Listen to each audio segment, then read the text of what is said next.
accounts. Now your next ratio is solvency ratio. So solvency ratio is there just to check the long-term solvency of the business. Now first of all, the ratio we will discuss that is debt equity ratio. Debt equity ratio, there is a formula, debt upon equity. Now you have to understand what is debt and what is equity. Debt here is long-term debt, and that includes long-term borrowings and long-term provision. And in long-term borrowings, if you remember what you have just discussed in balance sheet, that is a long-term borrowing you discuss. Bonds, debentures, the money received from by issuing the bonds, debenture in the market, long-term loans and public deposits, they are all the long-term borrowings. And long-term provision, we are having that provision for employees benefit, gratuity, or any you can say any provision for leave, any provision for guarantee, claim. So likewise, there are provision, they are the long-term provision, and that is to be included over there. So every time you have to remember that debt means long-term debt, and both the terms will be included in it, and both the terms are the part of the non-current liability in the balance sheet. Now the next part is equity. Equity is shareholder fund. So what is shareholder fund? Basically that is share capital and reserve and surplus. Share capital, we included subscribe capital, that is subscribe capital, fully paid that is subscribe capital, fully paid up capital, subscribed not fully paid up capital, and then reserve. For reserve and surplus, we are having capital reserve, capital redemption reserve, security premium reserve, debenture redemption reserve, revaluation reserve, share option outstanding account, and profit and loss, debit balance and credit balance. Basically profit and loss account, credit balance is having the positive balance, and profit and loss debit balance is the negative balance. So if the profit and loss is debit balance given, then it is just to be deducted from the profit and loss credit balance. So here it can be negative also.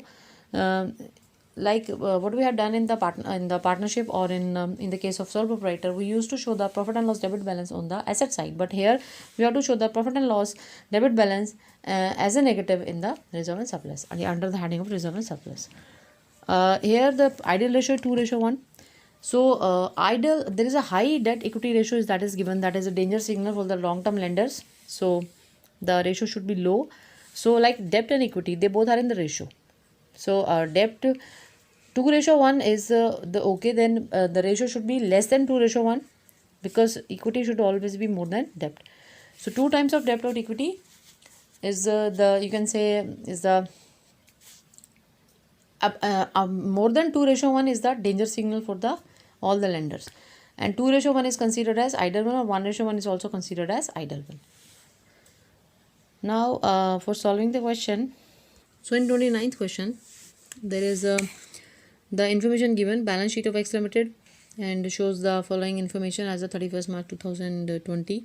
Share capital, reserve and surplus, general reserve are given. So general reserve here is a part of reserve and surplus, that should be learned. That long term loan at the rate of 10%, public deposit 10 lakh, they both are the part of the long term, that is a non-current liability basically, and both are the part of the long term borrowings. And there current asset, current liability is there, non-current investment, fixed assets, cost, depreciation, return of 15 lakh, that is given over there. And here calculate ratio indicating the long term and short term financial position. So for the long term, definitely you have to go for the debt equity ratio, and for short term you can go for the current ratio.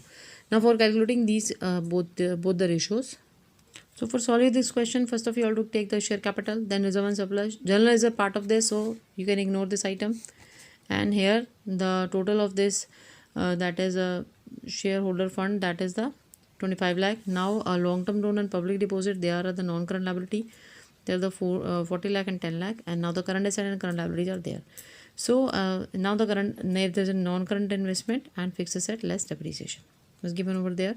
So here that is a non-current asset, both non-current investment and fixed asset less depreciation.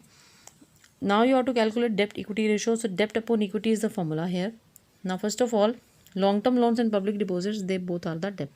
So 40 plus 10, 40 lakh plus 10 lakh, they both are the debt. So this is the long term loan and public deposit are the debt, because long term provision is not given, so that is why long term debt is the only debt.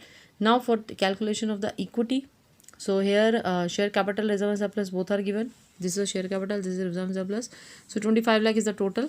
So there the 50 lakh is divided by 25 lakh, you will get 2:1, that is the ideal ratio for that equity ratio.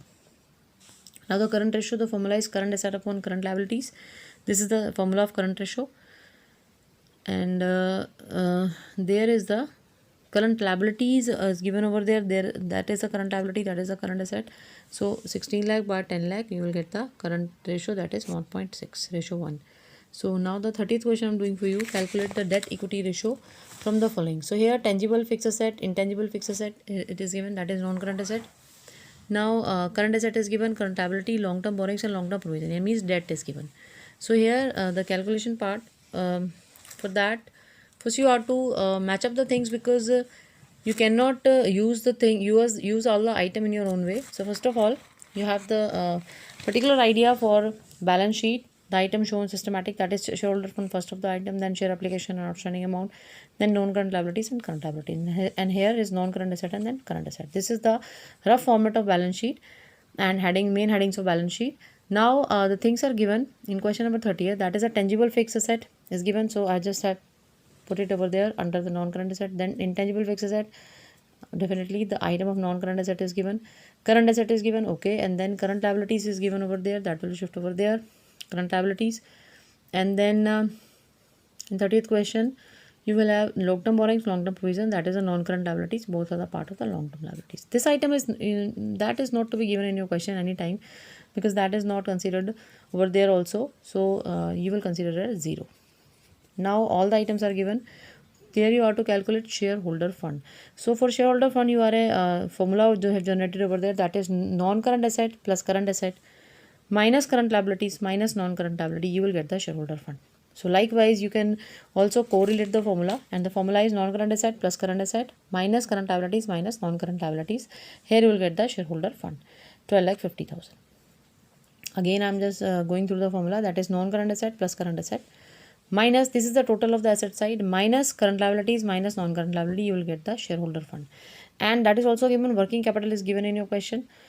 So positive working capital is given in your question. Now non-current asset plus working capital, and then minus non-current liability will be shareholder fund given. In this question, non-current liability is given. Non-current liability is known as the long term, they are considered as the long term borrowings and long term provision. They both would be added to get the debt. So the formula is debt upon equity. So here 17,50,000 debts and 12,50,000 equity, and here you will get the ratio 1.4 ratio 1. And here the next question is 32nd question, debt equity ratio, that is given in the question 1:2. Which of the following transaction will increase, decrease or any change in this ratio? First of all, we'll discuss the item issue of equity share. Now here the debt upon equity is the formula, and debt is we consider 10,000 and equity is 20,000. And there will get the ratio 1:2, that is already given in the question. So I assume the amount in the same way, so I get the ratio 1:2. Now they are saying that there is an issue of equity share. If there is a issue of equity share, then definitely equity share will be increased, so shareholder fund will be increased. So due to shareholder fund, that equity will be increased. Suppose that shareholder fund that is of 2,000. So that has been increased for 2,000. So share have been increased. So that is 22,000, because 20,000 plus 2,000 is 22,000, and no change in the long term borrowings and long term provision. So here ratio will be 1:2.2.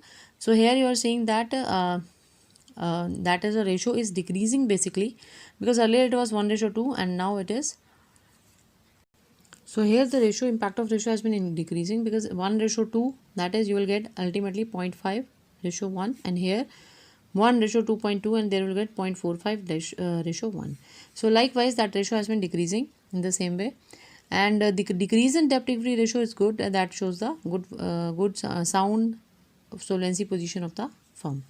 Now the next thing we are discussing, that is in this 32nd question here.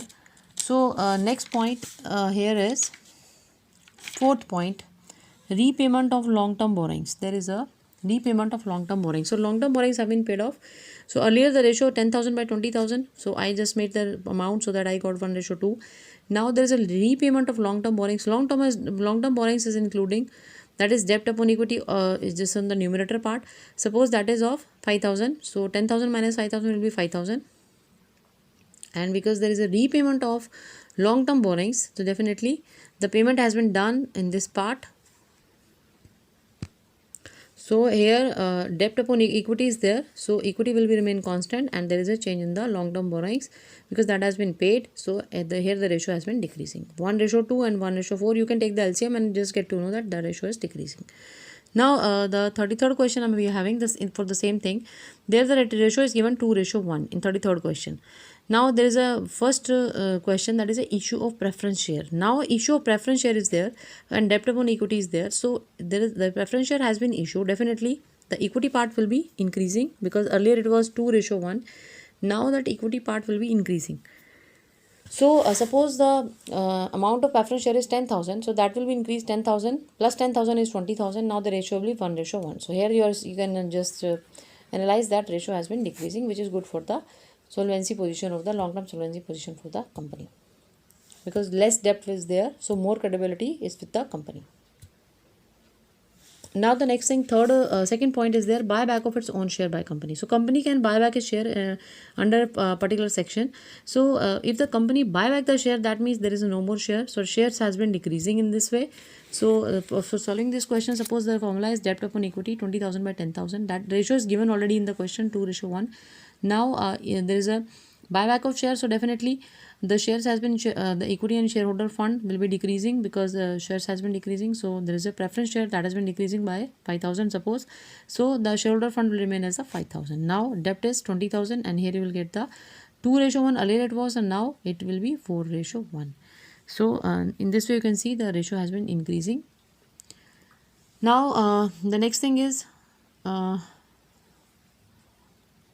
now under the same question, 33rd question, there is a next point, that is the issue of debenture. So for issue of debenture, definitely debt will increase. So suppose there is issue of debenture of 10,000, so debt will be from 20,000 to plus 10,000, that will be 30,000 by 10. So as you can see, the ratio has been increasing. Why I am taking this assumed amount? Because just to get to know that ratio has been increasing or decreasing, or show this item with the effect. And now the ratio is given 2:1. So debt is given, debt I have just assumed 20,000 and equity 10,000 because the ratio is 2:1. And I can also take the debt 2 lakh and equity 1 lakh. So you can also assume the amount as per your own choice. Now the next point is here, that is 7th point, sale of fixed asset at loss. Now fixed asset is selling out at loss. Loss is there. So loss or profit, whatever is there, that will be included in equity as shareholder fund. So that is the statement of profit and loss account balance, and that will be included in the equity. So if there is a loss, definitely the equity balance will be decreased. So earlier the ratio 20,000 by 10,000, so 2:1. Now due to loss, definitely suppose there is a loss of 5,000, so debt will be same, but the equity will be decreased by 5,000. So here you can see the ratio 4:1 and there is a 1:2. So here you can see there is an increase in the ratio. Now the sale of fixed asset at profit. So definitely profit amount is actually included in the equity as a statement of profit and loss balance under reserve and surplus, and reserve and surplus is a part of equity. So debt will be same, 20,000 by 10,000, 2:1. Now the profit part, suppose 10,000. So 10,000 plus 10,000, 20,000 is equity and debt will be same. Now you can see the ratio has been decreasing. Now the next formula is total asset to debt ratio. So that is also to check out the solvency, and here total asset is the numerator and here the total debt is the denominator. Total debt is the same like long term debts and long term borrowings, and long term borrowings or long term provision as it was in the formula debt equity ratio. But total asset is a total of asset side. So that is the definitely total of asset and liability is the same. So total of asset side you have to take, that is on the numerator side. So it is to check that how much asset has been financed by the debt. So the lower the ratio, showing the strong financial position of the company. So in this question of question 36 I am doing for you, that is from the following information, calculate total asset to debt ratio. Here 8% debenture, long term bank, short term borrowings, share capital, reserve and surplus balance in the statement of profit and loss, and that is definitely the part of reserve and surplus, no need to add it again. Mix and match items are there. First of all you have to sort out the balance sheet, that what are the items you are having. Then you have to consider that which of the total you have to take up. इतनी सारे items जो तुम्हें दे रखे हैं, सबसे पहले तुम इसको साइड में रखकर ये देखो कि बैलेंस शीट के अंदर एक बार इसको फिट करके देखो कि किस तरह से आइटम आपको गिवन है. So here you are getting share capital, reserve and surplus given है. So there is you can easily calculate the share holder fund. तो आपको ये दो काम से आपका शेयर होल्डर फंड आपको पता लग जाएगा, यानी कि आपको इक्विटी पता चल जाएगा. उसके बाद 8% debenture, long loan from bank, ये दोनों गिवन है आपके। ये जो आपको दोनों आइटम गिवन है 8% डिवेंचर लोन फ्रॉम बैंक, ये आपके आपकी आ गई नॉन करंट लाइबिलिटीज़ की आइटम आपको गिवन है। शॉर्ट टर्म बोरिंग्स आपको गिवन है, ठीक है, ये आपकी करंट लाइबिलिटीज़ की आइटम आ गई। तो अब ये आपको गिवन है, ठीक है। अब ये आपको सारी लाइबिलिटी साइड की आइटम गिवन है। सो लाइबिलिटी साइड की जो आइटम गिवन है उसको कंसिडर कर लो, जो नहीं गिवन है उसको इग्नोर कर दो, because your nothing as total asset side आपके पास है नहीं। तो अब आप इसका टोटल ले लोगे, that is your total of asset side. So that is the 73,60,000 total of asset side, that is a numerator, and now the denominator is that is a total that is a total debt or long term debt you can say।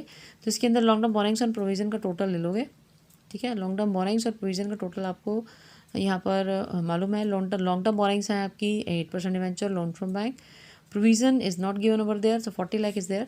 so here we'll calculate the total asset to debt ratio, that is 1.84:1। Now the next question for you, that is a proprietary ratio, you have to calculate proprietary ratio। के लिए आपको next ratio है proprietary ratio। here you have to calculate equity by total asset। अब यहाँ पर equity ऊपर है, shareholder fund ऊपर है अपन total asset। so shareholder fund is a good thing because that is the that is a part of the owners fund। so shareholder fund should be more definitely than debt।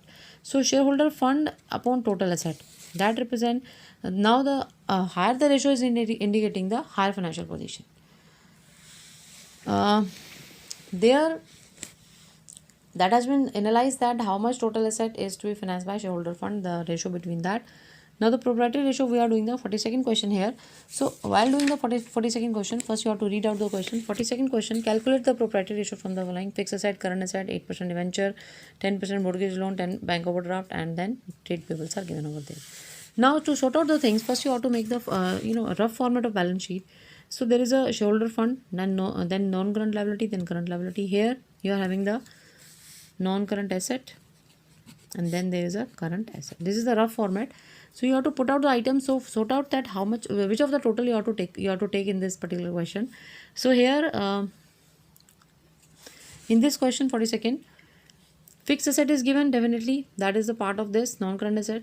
current asset, that is a part of current asset, definitely 8% debenture, 8% debenture is given, 10% mortgage loan is given, they both are the part of long-term borrowings, non-current liabilities।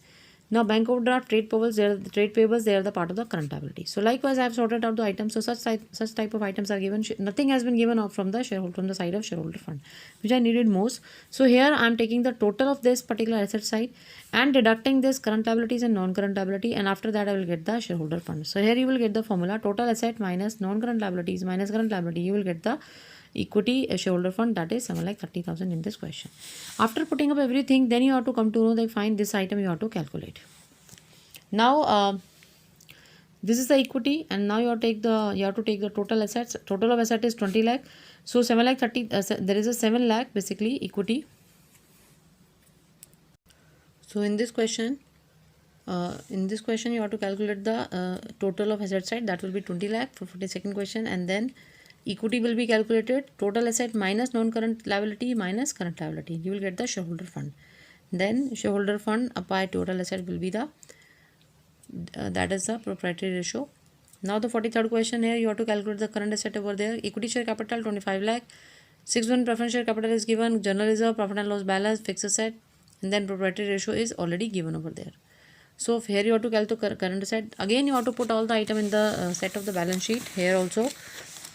so while making the set of the balance sheet here, that is a current asset is given in the question, that is 18 lakh, that will be calculated I think, sorry। now equity and preference share, that is given 25 lakh and 5 lakh, and then general reserve, that is given 8 lakh, and profit and loss balance is also given, that is 2 lakh negative। so 2 lakh will be deducted from the general reserve, you will get the general reserve at you will get this side at reserve and surplus side, or shareholder fund you will get here, the item has been taken 6 lakh, and then fixed asset is given over there, that is a 30 lakh। so here you have to calculate the current asset, so current asset is missing over there, this you have calculated, this part is missing। so make the total of, definitely liability side total you will take 25 lakh plus 5 lakh plus 6 lakh।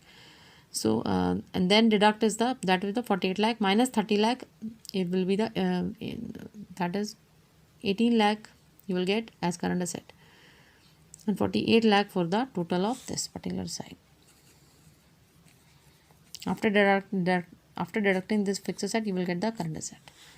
So because you have to put out the item over there, and as per the main heading, so you can get to know that what is the missing and what is given over there. So now total asset is given 48 lakh. Now the formula is, you have to calculate the current asset. This is the answer. So in 44th question, what is given? That is the proprietary ratio of family limited, that is 0.80 ratio 1. So this is the ratio given, and now the transactions are given. Obtained a loan from bank 2 lakh payable after 5 years. So this is the long term borrowings they have taken. Now the formula of proprietary ratio is shareholder fund upon total asset. So if you have taken the loan from the bank, definitely the bank balance will increase. That is a part of current asset, and that is definitely total asset will increase by 2 lakh. And then borrowings also will increase, and here, but this both the item are not considering the long term borrowings over there. So here you will calculate the ratio is 0.80 ratio 1, that is 80,000 by 1 lakh. Now after having the loan, that the ratio will be 80,000 by 1 lakh plus 2 lakh, because 2 lakh has been taken for the bank loan, so that will be 80,000 by 3 lakh. So definitely the ratio will decrease because denominator has been increasing. So in this way ratio will decrease. Now the next item is redeemed 5% redeemable preference share. So preference share has been redeemed, 5% redeemable preference share has been redeemed. So here the preference share has been decreased, and now definitely the bank balance also decreasing for paying this amount. So definitely current asset is also decreasing in this way. So there is a, suppose ratio is 80,000 by 1 lakh, 0.80 ratio 1. Now the payment has been made for, suppose for, here you have taken 50,000.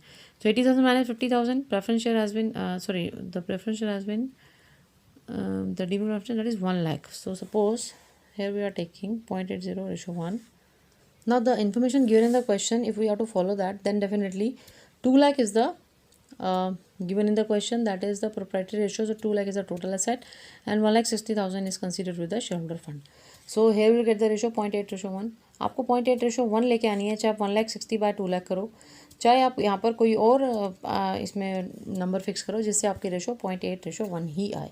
ठीक है, यहाँ पर आपको उसने बोला है कि redeem किया उसने प्रेफरेंस शेयर 1 लाख, इसलिए मैंने अमाउंट चेंज किया है क्योंकि इसमें रिडीम किया प्रेफरेंस शेयर. तो 1,60,000 में से 1 लाख के प्रेफरेंस शेयर चले गए, तो बाकी कितने बच गए? 60,000. और टोटल एसेट में से भी आपका अमाउंट लेस होगा बैंक बैलेंस में से, तो ये भी आपका आ जाएगा 1 लाख, क्योंकि 2 लाख माइनस 1 लाख 1 लाख, तो इसमें से भी 1 लाख जाएंगे, इसमें से भी 1 लाख माइनस होंगे. You will get the ratio 0.6 ratio 1. Earlier it was 0.8 ratio 1. So ratio has been decreasing as that has been noticing. Now the last ratio is interest coverage ratio. So interest coverage ratio basically wants to know that how many you can say how many times profit is there for the payment of fixed interest charges. So here the formula is, that is also known as debt service ratio, profit before charging interest and income tax, fixed interest charges. Suppose profit after income tax is given, definitely interest has been deducted out for that. So here you can also noticing the note that net profit after tax means net profit after interest and tax. For this question you have to deal with. Now the interest coverage ratio, first you have to calculate the profit before charging interest and income tax, and then upon fixed interest charges. This is the formula, profit before charging interest and income tax and fixed interest charges. Fixed interest charges, basically here you have taken basically the interest amount. Basically you have to taken the fixed interest charges include interest on fixed means long term loan or debentures. So for doing this question, 45th question we are doing. Now 45th question, from the following information calculate interest coverage ratio and give your comment also over there. 6 to 7 times ratio is considered as a good one for the fixed interest for interest coverage ratio. So net profit after income interest and tax is given. So rate of income tax is 50%. So definitely when you have calculated net profit after interest and tax, first of all profit में से आप interest minus करोगे, फिर उसमें से tax minus किया होगा आपने. तो अगर आपका ये suppose what ever profit you have earn, suppose profit में से आपने पहले क्या किया होगा, इंटरेस्ट लेस किया होगा. ठीक है, which is given in the question. 15% debenture and 12% mortgage loan is given. So 15% ले लो 1 लाख का और 12% ले लो 1 लाख का. तो he will get the interest but आपको गिवन है क्वेश्चन के अंदर. So that is 27,000 you will gate interest. 27,000 है, और उसके बाद आपको गिवन है टैक्स. जो भी आपका अमाउंट आया होगा आपने उसका 50% टैक्स कैलकुलेट किया होगा. और here you will get the in 45th question you will get the rate of tax 50%. तो आपका जो प्रॉफिट आया है ये सब होने के बाद ये है 1,20,000. टैक्स भी आपने माइनस कर दिया, तभी आपका है profit, net profit after interest and tax 1,20,000. तो जो भी अमाउंट होगा आपने उसका 50% किया होगा. तो अब क्या करो, उसका 100% ले लो. तो ये आपका आ गया बिफोर टैक्स, अब आ गया नेट प्रॉफिट बिफोर टैक्स, अभी इंटरेस्ट की बात नहीं है, 2,40,000, और अब इसमें इंटरेस्ट भी प्लस कर दो तो ये आ गया net profit before interest and tax, there you will get the 2,40,000, ये हो गया net profit before interest and tax 1,20,000 plus 1,20,000 ये टैक्स के, और प्लस इंटरेस्ट 15,000 और 12,000, ये आ गया आपका 2,67,000 bye 27,000 that is fixed interest charges, then you will get 9.89 times. So 6 to 7 times is considered as an appropriate ratio, but here you will get the 9.89. It means that company will be able to pay the interest on long term loan regularly. जितना आपका ज़्यादा है amount उतना better है, इसका मतलब profit आपका उतना मल्टीपल है फिक्स इंटरेस्ट चार्जेस है, तो मिनिमम 6 to 7 टाइम्स तो ये होना ही चाहिए. ठीक है. So below that it will be dangerous situation. That means the interest on long term loan is not paying regularly by the firm or by the company. So there are the 4 formulas that I will discuss for the solvency ratio.